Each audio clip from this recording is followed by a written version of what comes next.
Genesis 50:19. But Joseph said to them, "Do not be afraid, for am I in God's place?" When Joseph was younger, his brothers threw him in a pit out of envy for their father's affections and left him for dead. Slave traders found him, sold him, and he was put to work. His master accused him of impropriety and threw him into prison.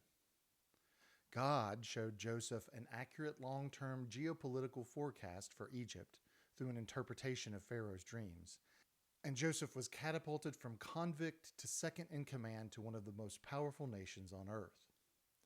Years later, when Joseph's brothers came to him for aid, he took care of them, but not without some emotional retribution first.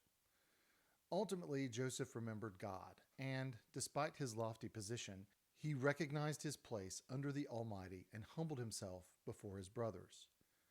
They had committed attempted murder, robbed him of the life he knew, but he forgave them and was grateful to be reunited with his family. Genesis 50:20 through 21.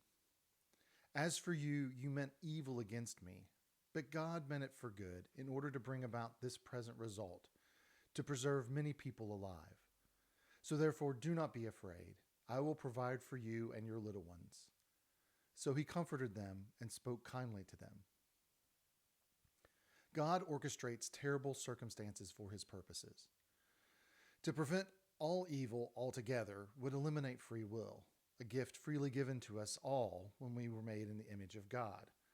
I recognize that this is a reductive statement, as men and women more learned than me have written volumes on this subject. However, for brevity, I'll leave this as my infantile summation. The point being, good and evil befall us all, and the balance is never the same for each person. But it is our trust in God in all circumstances that separates us from our fear and worry, which can lead us to act in a way that can make things worse. Romans 8:28. And we know that God causes all things to work together for good to those who love God, to those who are called according to his purpose.